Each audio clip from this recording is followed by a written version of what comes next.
Hello बच्चों, पद परिचय में हम संज्ञा और सर्वनाम का पद परिचय पढ़ चुके हैं।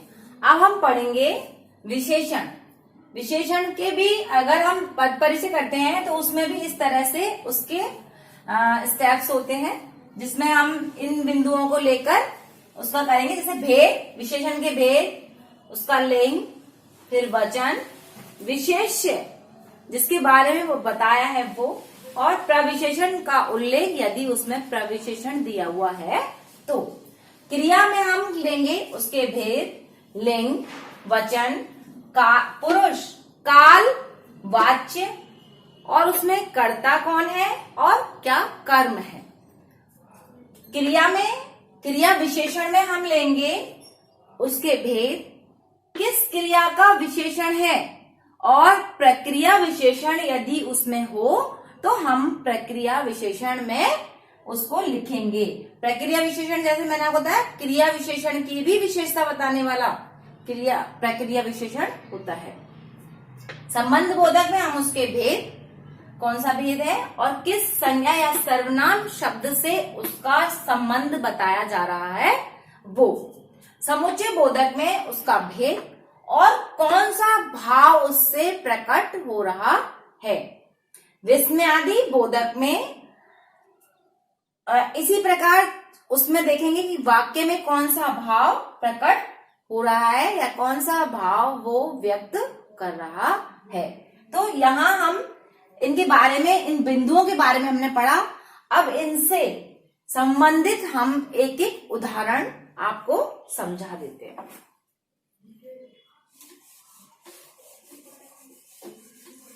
सबसे पहले हम विशेषण से करेंगे।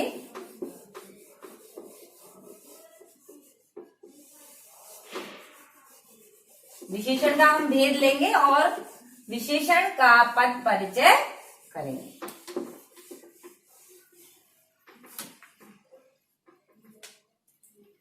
श्रेष्ठ, मनुष्य, इन बातों पर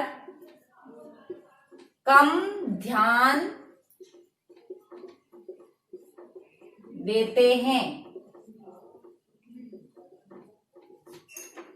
तो मान लीजिए हमें आया है वहां अंडरलाइन वर्ड है, मान लीजिए श्रेष्ठ। तो श्रेष्ठ का जब हम करेंगे तो हम पहले यहां इस तरह से लिखकर, श्रेष्ठ का सबसे पहले हमें क्या बताना है, भेद। तो इसमें श्रेष्ठ मनुष्य है गुणवाचक,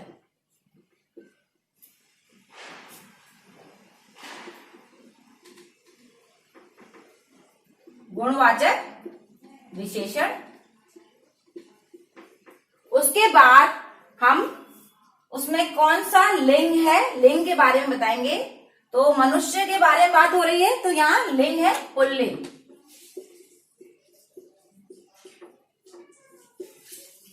और वचन है श्रेष्ठ मनुष्य ध्यान नहीं देते हैं। तो यहाँ पुल्लिंग मतलब देते हैं से हम उसका लिंग पहचानेंगे, वचन पहचानेंगे कि वो एक वचन है या बहुवचन।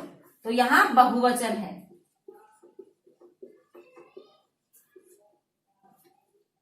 अब विशेष्य, किसका विशेष है, पुरुष। इसमें क्या है, पुरुष विशेष्य है। ठीक है, ये विशेष्य है जिसकी विशेषता बताई जा रही है श्रेष्ठ। तो यहाँ विशेष्य मनुष्य है। तो मनुष्य क्या है इसका, पुरुष, पुरुष नहीं है, मनुष्य।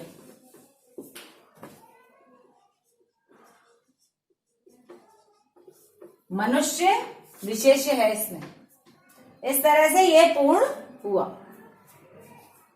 अब है दूसरा, मान लीजिए इन बातों पर, अगर हम इन शब्द से करें, इन, तो इन में क्या होगा, कौन सा, इन बातों पर। इस तरह से हम कह रहे हैं इन बातों पर। तो जो बात है वो क्या है, संज्ञा है। और संज्ञा के पहले अगर कोई सर्वनाम आता है तो वो सार्वनामिक विशेषण कहलाता है। मैंने बताया था आपको। तो इन शब्द है सार्वनामिक विशेषण।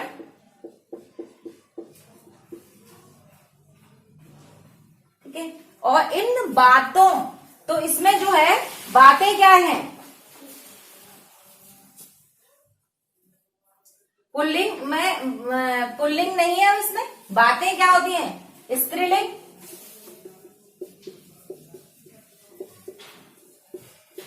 और वचन के बारे में बात करें तो ये बहुवचन ही है, बातों, यहाँ पे आपको पता चल रहा है बातों यानी बहुवचन ही है।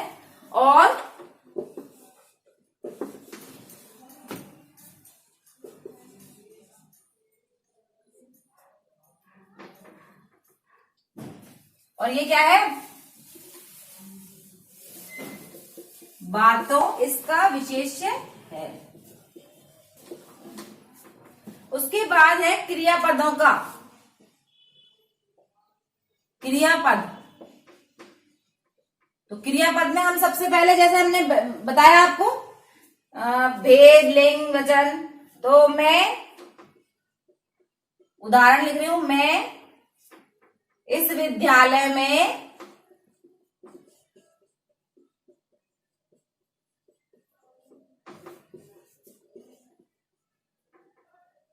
पढ़ता हूं।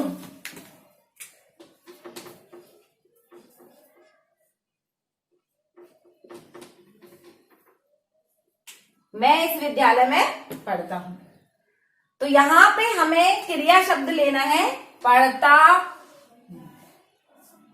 ठीक है। तो यहां पे पढ़ता हूं, इसका हम पद परिचय करेंगे। तो ये, इसमें कोई कर्म नहीं है, विद्यालय स्थान है, कर्म नहीं है कोई भी। पुस्तक, उसका ऑब्जेक्ट में कर्म होता है, लेकिन यहाँ ये स्थान है ना कि कर्म। तो यहाँ पे हम लिखेंगे कर्म के आधार पर जो भी इसके भेद बताए जाते हैं। तो सबसे पहले हम कर्म के आधार पर बताएंगे अकर्मक क्रिया। ये क्या है, अकर्मक क्रिया, ठीक है। सबसे पहले हमने अकर्मक, और उसके बाद कौन सा काल है, तो काल कौन सा है, वर्तमान काल। काल के बारे में बताया हमने, वर्तमान काल। मैं इस विद्यालय में पढ़ता हूं, तो इसमें वचन और लिंग बताएंगे। तो यहां पे पुल्लिंग,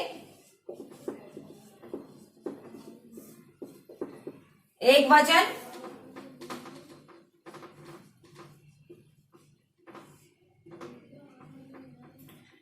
और वाच्य की बात करें तो अपने खुद के बारे में बात कर रहा है तो कर्तृवाच्य है।